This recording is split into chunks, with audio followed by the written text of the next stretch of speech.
নমস্কার বন্ধুরা, আমি সুরজ আপনাদের সবাইকে আমার নার্সিং টিউটর চ্যানেলে স্বাগত জানাই। আজ আমরা যে বিষয়টি নিয়ে আলোচনা করব সেটি হলো ডায়াবেটিস কি, জেনে নিন এর সম্পূর্ণ তথ্য, লক্ষণ থেকে প্রতিরোধমূলক ব্যবস্থা। তাহলে চলুন আজকের ভিডিও শুরু করা যাক। ডায়াবেটিস হলো শরীরের এমন একটি গুরুতর অবস্থা যখন আমাদের শরীরে নিজে থেকে ইনসুলিন তৈরি করতে পারে না বা তৈরি হওয়া ইনসুলিনের দক্ষতার সঙ্গে কার্যকর বা ব্যবহার হতে পারে না। এর ফলে রক্তে শর্করা বা গ্লুকোজের মাত্রা স্বাভাবিকের চেয়ে বেশি হয়। ইনসুলিন মানুষের শরীরের কোষগুলিতে শর্করা প্রবেশে নিয়ন্ত্রণ করে, অর্থাৎ এটি চাবি হিসেবে কাজ করে। এর দ্বারা আমাদের খাবার থেকে যে চিনি বা শর্করা পাওয়া যায় তা রক্তের মধ্যে দিয়ে বাহিত হয়ে কোষের মাধ্যমে প্রবেশ করতে পারে। তারপর কোষ শরীরের প্রয়োজনীয় শক্তির জন্য সেই গ্লুকোজ ব্যবহার করে। ইনসুলিন তৈরি হয় অগ্নাশয়ের বিশেষ কোষ দ্বারা। ডায়াবেটিস জনিত ইনসুলিনের তারতম্যের জন্য আমাদের রক্তে শর্করার মাত্রার তারতম্য ঘটে। শরীরে বেশ কিছু অস্বাভাবিকতা দেখা দেয়। ডায়াবেটিস সাধারণত দুই ধরনের হয়ে থাকে, টাইপ 1 এবং টাইপ 2। এছাড়াও অন্যান্য ধরনের ডায়াবেটিসও হতে পারে, যেমন গর্ভকালীন diabetes, neonatal diabetes, gestational diabetes ইত্যাদি। এরপর আমরা আলোচনা করব ডায়াবেটিসের কারণ। ডায়াবেটিসের অনেক কারণ থাকতে পারে। বেশি পরিমাণে জাঙ্ক ফুড খাওয়ার ফলে শরীরে ক্যালোরি এবং ফ্যাটের পরিমাণ বেড়ে যায়, যার কারণে শরীরে ইনসুলিনের উৎপাদন কমে এবং চিনির মাত্রা বেড়ে যায়। জিনগত রোগের কারণে ডায়াবেটিসও হতে পারে। ডায়াবেটিস শরীরে অতিরিক্ত ওজন এবং ওজন বৃদ্ধির কারণেও ঘটতে পারে। প্রতিদিনের শারীরিক ক্রিয়াকলাপ বা অনুশীলন না করলে ডায়াবেটিসও হতে পারে। বেশি চাপে থাকার কারণেও বা টেনশনে থাকার কারণেও ডায়াবেটিসের সমস্যা হতে পারে। যদি কোনো ব্যক্তি অতিরিক্ত পরিমাণে ধূমপান করে তার ফলস্বরূপে তার ডায়াবেটিস হতে পারে।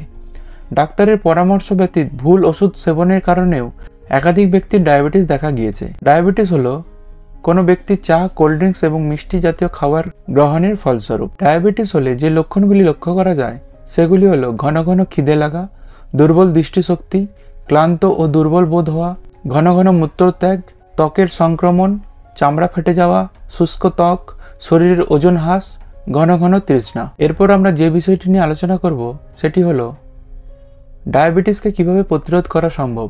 ডায়াবেটিস যদিও জেনেটিক এবং আমরা জীবনযাপনের স্টাইলের উপর নির্ভরশীল, তারপরেও আপনি চেষ্টা করলে রক্তে চিনির মাত্রা নিয়ন্ত্রণে রাখতে পারেন।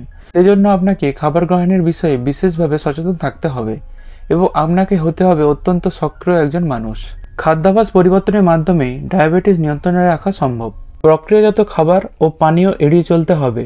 মসৃণ সাদা আটার রুটির পরিবর্তে খেতে হবে ভুসিওয়ালা আটার রুটি, এটাই প্রাথমিক ধাপ।